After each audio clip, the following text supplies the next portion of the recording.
8절부터 로마서 8절부터 11절, 그러니까 6장 8절부터 11절을 한 번 더 마저 읽겠습니다. 만일 우리가 그리스도와 함께 죽었으면 또한 그와 함께 살 줄을 믿노니 이는 그리스도께서 죽은 자 가운데서 살아나셨음에 다시 죽지 아니하시고 사망이 다시 그를 주장하지 못할 줄을 알미로라.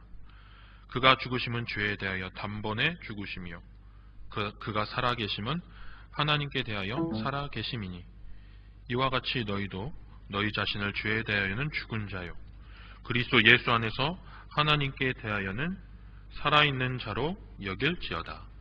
아멘. 여러분, 징조, 징후라는 말 아시죠? 징조, 징후. 징조는 어떨 때 쓰는 말이죠? 징후는 어떨 때 쓰는 말이죠? 여러분, 간단하게 말씀드립니다. 좀 징조, 징후. 뭔가 찜찜해요. 무엇인가 일이 터질 것 같아요. 징조가 안 좋아요. 이런 말 쓰죠? 예. 그리고 우리 아이들한테 너 좀 요즘 좀 징조가 영 안 좋다. 그러다가 너 사고 치겠다.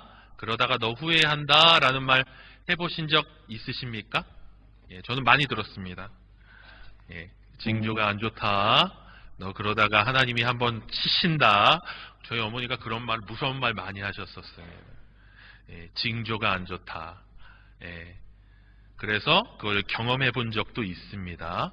예, 징조란 무슨 사건들이 벌어지기 전에 그 사건이 벌어지기 직전에 우리에게 주는 사인이라고 보시면 됩니다.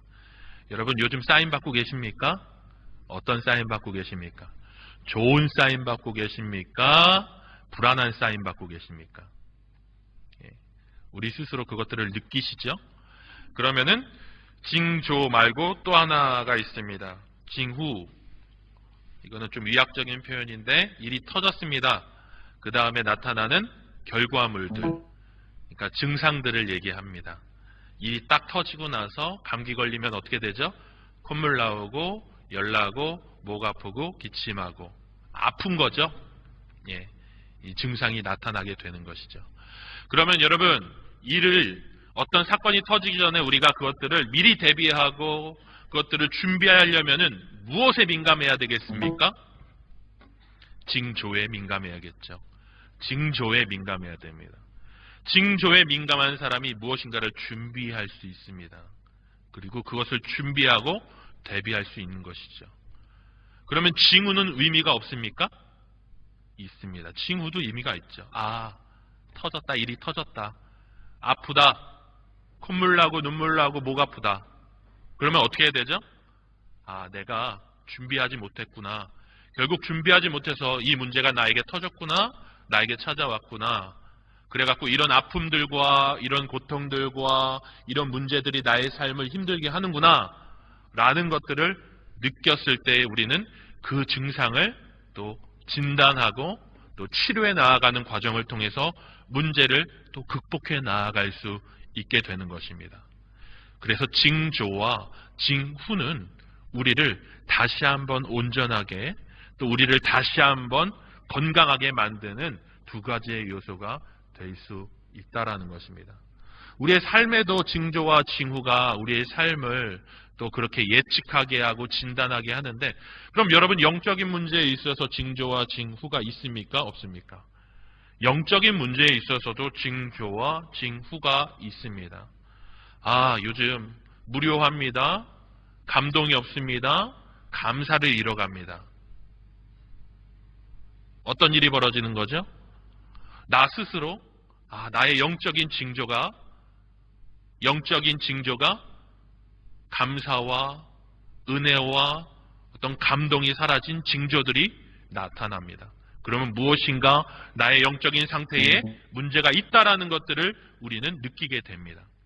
그리고 나서 이 영적인 무감각 상태가 점점 심해지게 되면은 어떻게 되느냐? 영적 화인 맞은 상태까지도 갈 수 있게 된다라는 것이죠. 영적인 화인 맞은 상태는 굉장히 심각한 상태입니다. 여러분 화인이라는 말 들어보셨죠? 화인이란 말은 상처가 생기고 그 위에 딱지기가 생겼는데 그 위에 딱지기를 자꾸 긁어내고 또 뜯고 또 상처가 생기고 뜯고 상처가 생기고 뜯고 상처가 생기고 그러면서 이 안에 굳은 살이 배기고 또 살이 어떤 신경세포가 무감각하게 되어지는 것이죠. 그래서 거기에는 바늘로 찔러도 그 바늘로 찔른 감각까지 느낄 수 없게 되는 무감각 상태가 되어지는 것. 화인 맞았다라는 말 들어보셨을 것입니다. 여러분, 영적 화인 맞은 상태가 되면은 어떤 결과가 나타나게 되냐면은 하나님에 대한 인식 자체를 완전히 상실하게 되어집니다. 더 나아가서는 하나님에 대한 인식 자체를 상실하는 걸 떠나서 하나님의 존재 자체에 대한 의심과 부정을 하게 됩니다. 그러면은 어떻게 되는지 아십니까? 내가 교회에 다녀도 하나님에 대한 존재를 내가 인정하고 부정하게 되는 상황. 하나님? 결국에는 자신의 사역과 자신의 죄를 통해서 자신이 누릴 수 있고 만족해하고 자신을 또 쾌락으로 이끄는 그 쾌락을 위해서 하나님을 자신의 사역으로 사용하는 그런 일들까지 범하게 되는 아주 처참한 상황까지 연출되어지는 것들을 보게 됩니다. 그런 사람이 어디 있어요? 그렇게 신앙생활하는 사람이 어디 있어요? 라고 얘기하실지 모르지만은 아니죠. 세상에는 하나님을 자기의 사역의 도구로 사용하는 사람들이 굉장히 많습니다. 그런데 나의 사역의 도구로 사용하는데 우리가 그것을 깨닫지 못하는 거죠. 분별할 수 없다라는 거죠. 그것이 참 두려운 것이죠. 그래서 속이기를 즐겨하고 자신의 이익을 위해서 속이기를 자신의 어떻게 보면 자신의 직업처럼 여기는 사람들은 작정하고서 속이려고 달려듭니다. 작정하고서 속이려고 달려들면은요, 속을 수밖에 없습니다. 나를 타겟으로 두고서 나에게 사기치려고 달려드는 사람에게, 속이려고 달려드는 사람에게 안 속겠다라고 얘기하는 것은 여러분 쉬운 일이 아닙니다. 여러분 그 지경까지 가는 것은 정말 하나님 앞에 어떻게 보면 버림받았다라고까지 얘기할 수 있는 아주 처참한 상황이라고 얘기할 수 있겠죠. 제가 말씀드리고자 하는 것은 그런 분들에 대한 얘기가 아닙니다. 내가 지금 영적인 징조를 느끼고 있는가? 내가 지금 힘들다, 아프다, 어렵다, 영적인 징후를 내가 느끼고 있는가입니다. 여러분, 영적으로 하나님이 나에게 주시는 사인을 감지할 수 있는 영적인 깨어있는 민감성을 가진 여러분들이 되시기를 축원합니다. 그리고 내가 지금 힘들고 어렵고 또 낙심되고 무슨 영적인 어떤 사인들, 결과들이 나에게 지금 나타나고 있다면은 여러분 그것들을 민감하게 또 직시하고 그것들에 대한 대응을 해서 그 어려움들을, 영적인 문제들을 그리스도 예수 안에서 해결해 나아갈 수 있는 여러분들이 되실 수 있기를 바랍니다. 저는 이 상황을 그냥 가지고 가는 사람들에 대한 이야기를 여러분들에게 하는 것입니다. 여러분, 우리가 이 영적인 무감각 상태 가운데 놓이게 되면 어떻게 되는지 아십니까? 아주 심각한 일이 벌어집니다. 삶의 의미를 찾을 수 없게 되고 또 타인의 고통을 우리가 인식하지 못하게 되고 또 이러한 일들이 반복되게 되면은 결국에는 하나님이 우리에게 요구하시는 의무와 책임과 그 더 나아가서 하나님이 나에게 주시는 그 한량없는 은혜와 감동들을 점점 잃게 됩니다. 잃게 되는 것은 그냥 잃게 되는 것이 아닙니다. 그것이 나의 삶에 의미가 없게 됩니다. 이게 참 심각한 상태가 되는 것이죠. 나의 삶에 하나님이 주시는 은혜와 하나님이 주시는 기쁨이 의미가 없게 된다. 그러니 교회에서 봉사하는 것에 있어서도 감사가 없고, 내가 예배를 드리는 가운데서도 하나님이 나를 이 자리로 왜 부르셨을까? 나에게 말씀하시는 것이 무엇일까라는 그 기대보다는 그냥 이 자리를 루틴, 반복되는 습관처럼 그냥 자리하게 되는 정말 안타까운 무미건조한 신앙에 그냥 빠지게 되는 결과를 겪을 수밖에 없다라는 것입니다. 이것이 하나님이 우리에게 요구하시고 우리에게 기대하시는 것일까요? 아닙니다. 하나님이 우리에게 새 생명을 주신 이유는 우리로 하여금 그 무감각한 상태, 죄의 지배, 죄의 구속에 사로잡혀 있었던 우리의 삶을 완전히 거기에서 죄에서 끊어내고 하나님 안에서 새 생명을 살게 하기 위함이라고 오늘 말씀에서 듭니다. 여러분, 죄는 구속의 힘이 있습니다. 죄는 구속의 힘이 있습니다. 참 놀라운 것은 무엇이냐면 우리가 그 죄에서 탈출한 것 같고 죄에서 그 문제를 해결한 것 같음에도 불구하고 어느 순간 그 죄의 바운더리 안에서 우리가 맴돌고 있는 나 자신을 발견하게 될 때가 있습니다. 여러분, 우리 청소년들이 게임 중독에 빠진다고 얘기하죠. 근데 게임 중독에 빠집니다. 그러면 어떤 일들이 벌어지는지 아십니까? 누워서도 게임 생각, 앉아서도 게임 생각, 책 보면서도 게임 생각하게 됩니다. 그러다가 내가 게임할 수 있는 그 허용되는 시간이 나에게 주어지자마자 바로 PC방으로 달려가는 거예요. 그죠? 한 번 중독이 되고 한 번 빠지게 되고 죄의 구속을 받게 되면은 그 주위를 계속 맴돌고 그 주위를 맴도는 것뿐만 아니라 생각하고 영혼이 빼앗기게 되어지는 것들을 보게 됩니다. 이것이 단순히 게임뿐만이 아닙니다. 성인들에게 중독이 어떤 중독이 있을까요? 성인들에게도 중독이 있지 않습니까? 여러분, 나의 마음에 정말 큰 영역을 차지하고 있는 영역이 무엇입니까? 그래서 그것이 내가 수시로 내가 틈날 때에 그것들을 생각하고 틈날 때에 그것들의 마음을 빼앗기고 틈날 때에 거기에다 열정을 쏟는 또 다른 무엇, 세속의 무엇이 내 안에 있다면은 그것은 내가 거기에 빠져 있다라는 것입니다. 근데 죄가 그런 속성이 있습니다. 죄가 그런 특징이 있습니다. 우리를 구속해서 우리로 하여금 죄를 생각나게 하고 우리로 하여금 죄의 열정을 쏟게 하고 우리로 하여금 그 죄의 바운더리 안에서 맴돌게 하는 특징을 가지고 있는 것이 죄라는 것입니다. 근데 하나님께서 우리로 하여금 그 죄에서 죄의 구속에서 우리를 구출하기 위해서 예수 그리스도를 그 독생하신 예수 그리스도를 십자가에 못 박으셨음에도 불구하고 못 박아서 우리를 죄에서 딱 단절하게 더 이상 죄의 속박에서 우리를 놔두시지 않으시고 죄에서 자유케 하셨다라고 오늘 말씀에 우리에게 얘기하고 있는데 그 죄에서 자유하게 하기 위해서 하신 방법이 예수 그리스도를 십자가에 못 박는 그 최종적인 그 행위를 통해서 우리를 죄에서 자유케 하셨다라고 얘기하는데 그 죄에서 자유케 하는 행위, 십자가에 예수님을 못 박는 행위를 오늘 무엇에 비유하고 있냐면 세례에 비유하고 있고 장사 치름에 비유를 하고 있는데요. 여러분, 세례라는 말 많이 들으셨고 이 자리에 다 세례 받으신 분들인 줄 믿습니다. 여러분, 세례의 의미에 대해서 많이 말씀드렸지만 세례는 여러분들이 생각할 때 세례는 씻음이라는 의미를 가지고 있을 거라는 것을 아실 것입니다. 물로 씻어 거룩하여 깨끗하게 한다. 물로 씻어 거룩하여 깨끗하게 한다. 여러분, 세례에는 깨끗함의 의미가 있지만 세례의 의미를 깨끗함에만 머물 수 없다라는 것이죠.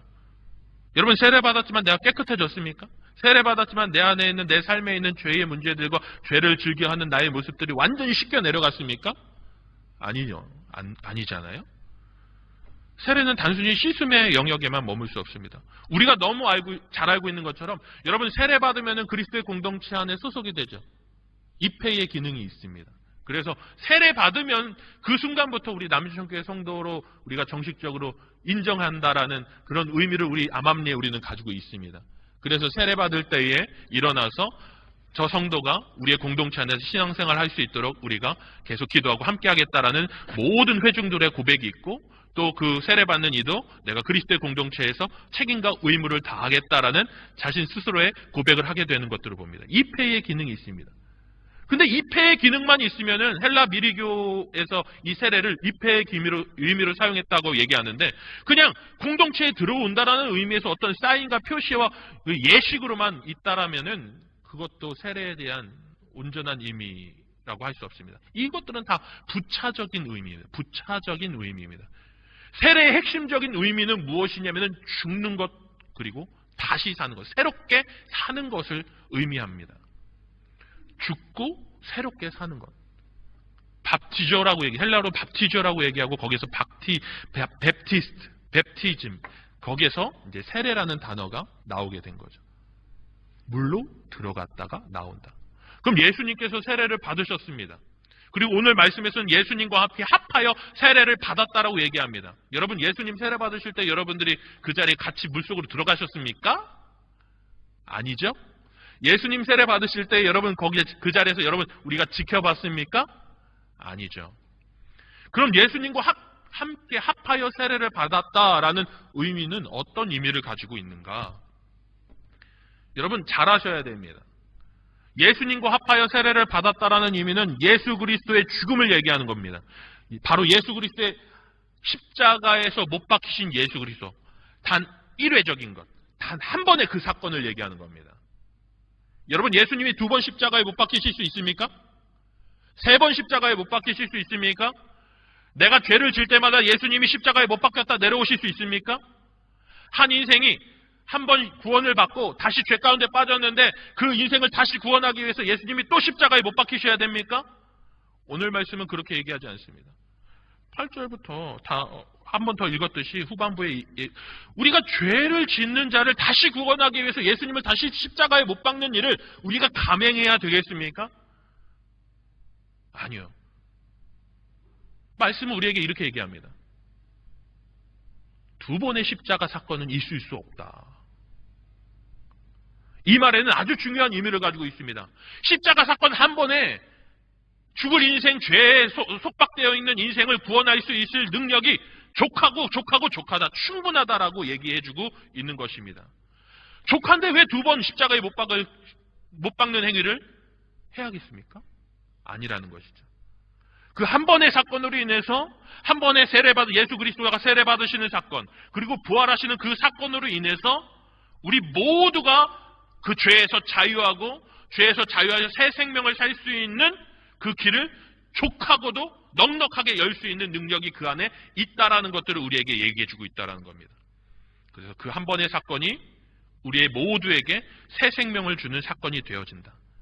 그래서 그 사건으로 인해서 우리는 예수 그리스도와 함께 그 물에 들어간 것처럼 예수 그리스도와 함께 물에 들어가서 세례를 받고 죽을 인생이 예전에 죄 가운데 살았던 인생이 거기에서 죽고 다시 사는 그 모든 일들이 거기서 다 상쇄되어진다. 다 가능케 되어진다라고 오늘 말씀이 우리에게 얘기해주고 있다라는 것입니다.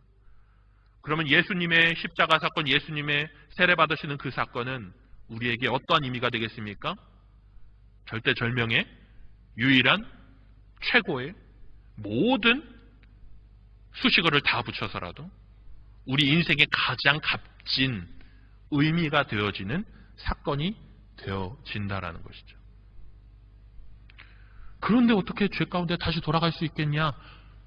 은혜를 더하기 위해서 우리가 죄를 많이 지어서 그 은혜를 쌓을 수 있겠냐? 말도 안 되는 얘기다. 오늘 바울이 우리에게 이렇게 얘기합니다. 여러분, 그럼에도 불구하고 우리가 여전히 죄 가운데 사는 이유가 무엇입니까? 그럼에도 불구하고 우리가 죄의 방식들을 즐거워하는 이유가 무엇입니까? 그럼에도 불구하고 우리가 거듭난 인생으로 살아가지 못하는 이유가 무엇입니까?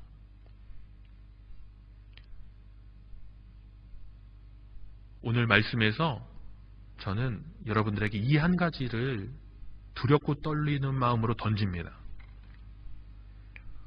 우리가 세례의 혜택과 은혜는 얘기하지만은 세례받았고 거듭나고 그 구원을 맛보고 하늘의 은혜를 맛보고 그 생명의 빛을 받고도 우리가 죄 가운데 돌아가는 그 참담한 사건과 참담한 결과에 대한 이야기를 교회에서는 하지 않는다는 것이죠.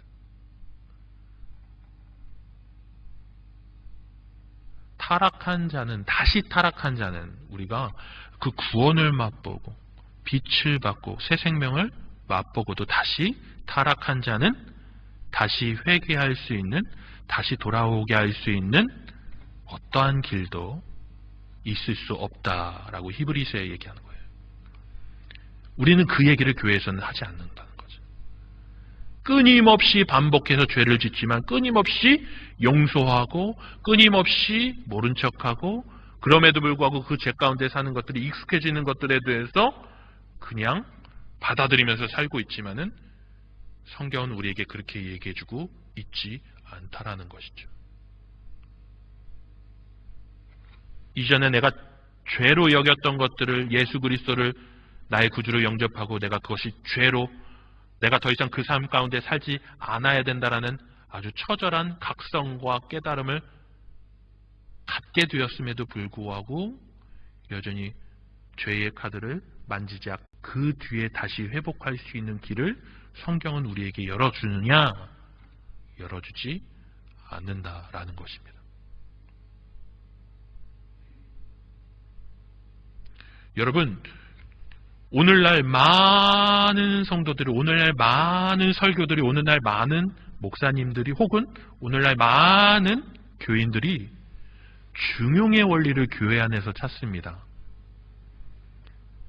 중용의 원리를 교회 안에서 찾는데요. 여러분, 중용은 이런 데 사용하는 것이 아닙니다. 구원의 원리에 있어서 중용이 통용될 수 없다라는 것이죠. 중용은 성숙한 그리스도인들이 성숙하지 않은 그리스도인들을 바라볼 때 쓰는 것이지, 구원의 영역에서는 결코 중립적이고 양쪽의 균형을 맞추는 것은 있을 수 없다라는 것입니다. 죄의 영역에 있어서 한번 구원받고 그리스도 예수의 빛을 발한 사람이 죄의 문제에 있어서의 중용을 찾는다는 것은 말이 될 수 없다라는 것입니다. 오늘 말씀 우리에게 이렇게 얘기해 줍니다. 어떻게 하겠는가? 다시 십자가에 예수 그리스도 못 받겠는가? 그럴 수 없다라는 것이죠. 여러분, 우리는 지금 어떠한 삶을 살고 있습니까? 그리스도의 구원을 맛보고 그 구원을 경험하고 그 안에서 새 생명을 우리가 경험했음에도 불구하고 여전히 이 세상의 논리와 이 세상의 죄의 원리들을 나의 삶에 적용하면서, 나의 삶에 사용하면서, 그 카드를 꺼내면서, 그 방식들을 내가 즐겨하면서 십자가의 원리를, 그 십자가의 원리가 나의 구원을 보증해 주기를 한편으로는 바라면서 세상과 구원의 원리를 그 사이에서 우리가 줄타기하고 균형 잡고 중형 잡으려고 하는 우리의 모습이 있지는 않습니까? 그렇다면 그 큰 착각에서 우리는 빠져나와야 합니다. 그 큰 착각은 우리를 구원에 결코 가까이 다가갈 수 없게 만듭니다. 완전히 구원에서 멀어지게 만드는 잘못된 원리라는 것들을 다시 한번 여러분들에게 말씀드립니다. 구원에 있어서는 분명한 하나님의 편에, 그 말씀의 편에, 그리고 그 십자가 편에 서야지만 한다라는 것입니다. 죄의 영역에 있어서도 우리는 분명해야 합니다. 그 안에서 내가 예수 그리스도의 복음이 분명하다라면, 내 안에 그것이 분명하게 자리 잡고 있다면 죄에 있어서도 우리는 분명한 입장을 취해야 합니다. 그냥 죄의 문제뿐만 아니라 죄가 가지고 있는 원리에서, 죄가 가지고 있는 그 작용에서조차도, 그 낌새조차도 우리는 아주 민감하게 반응하며 그것들에 대해서 등을 돌려야 한다라는 것입니다. 여러분, 알러지 반응이라고 아시죠? 알러지 반응이라고 아시죠? 내가 인식하지도 못했지만은 내 몸이 그것들을 기억하는 것입니다. 각각류 알러지가 있는 사람들은 게맛살만 먹어도 막 올라온다 그러더라고요. 그죠? 게맛살만 먹어도. 그 육류 알러지가 있는 분들은 그 안에 그 육수 그 가루가 조금만 들어가 있어도 이렇게 올라온다는 겁니다. 몸에 올라온다는 거죠.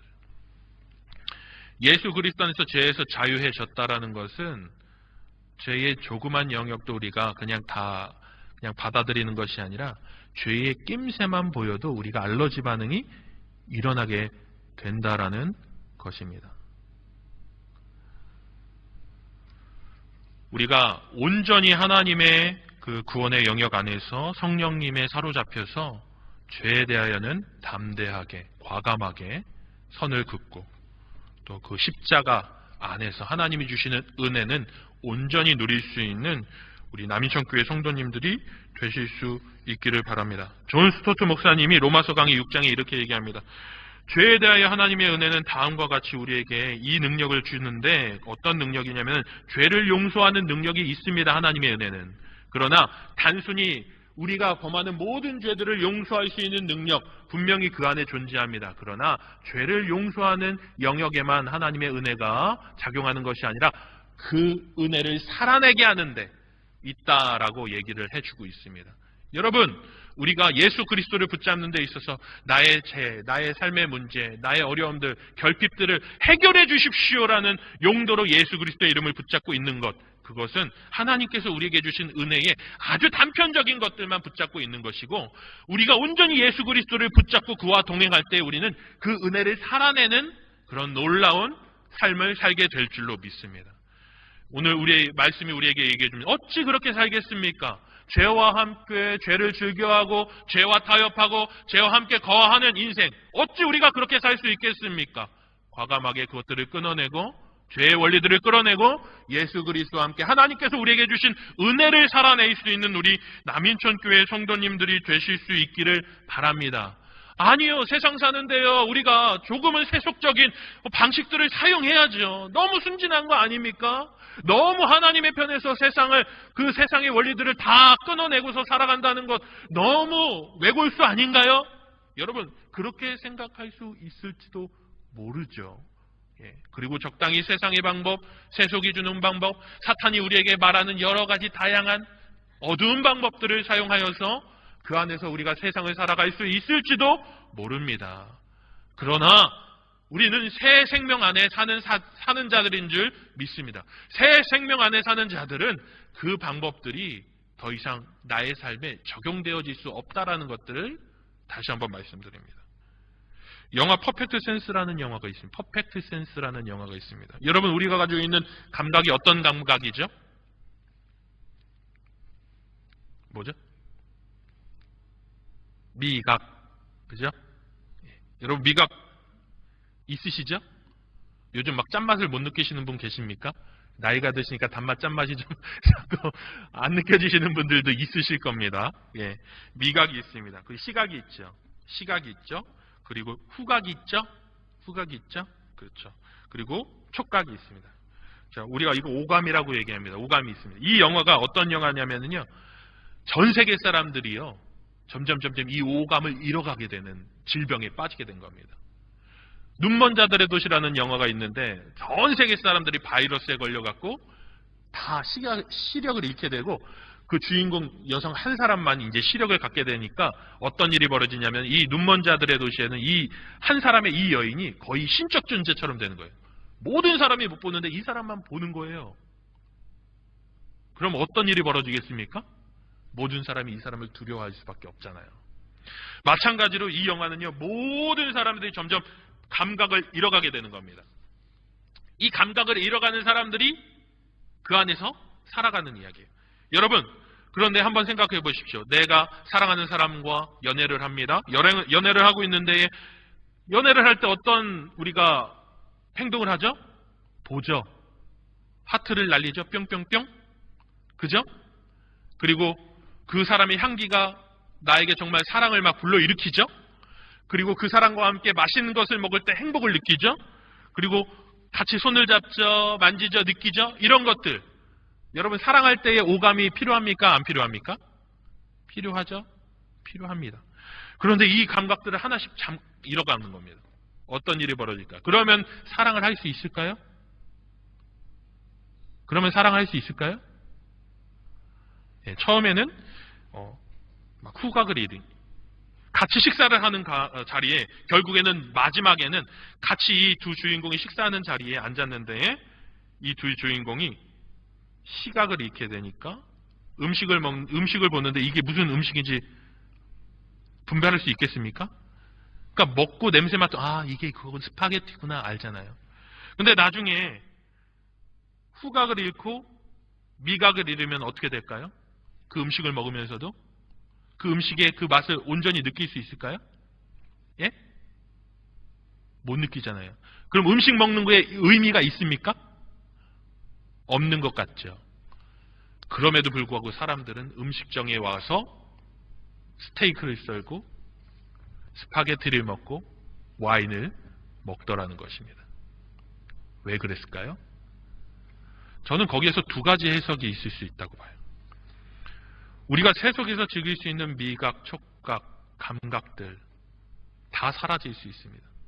우리가 죄 가운데 지배당할 때에 느꼈던 모든 쾌감들, 즐거움들 우리가 우리 육체로 느낄 수 있는 감각들, 거기에서 더 이상 즐거움을 느끼지 못할 수도 있습니다.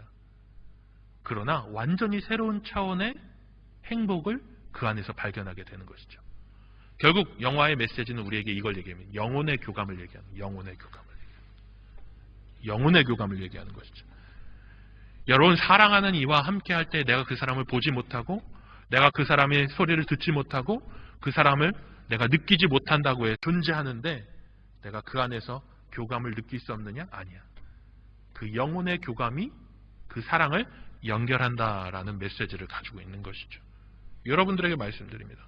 여러분, 죄가 줄 수 있는 만족은 시들어질 수 있습니다.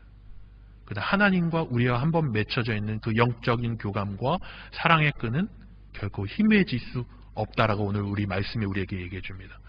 여러분, 그 영적 감각을 우리가 항상 민감하게 할 수 있는 우리 남인천교회 성도님들 되실 수 있기 바랍니다.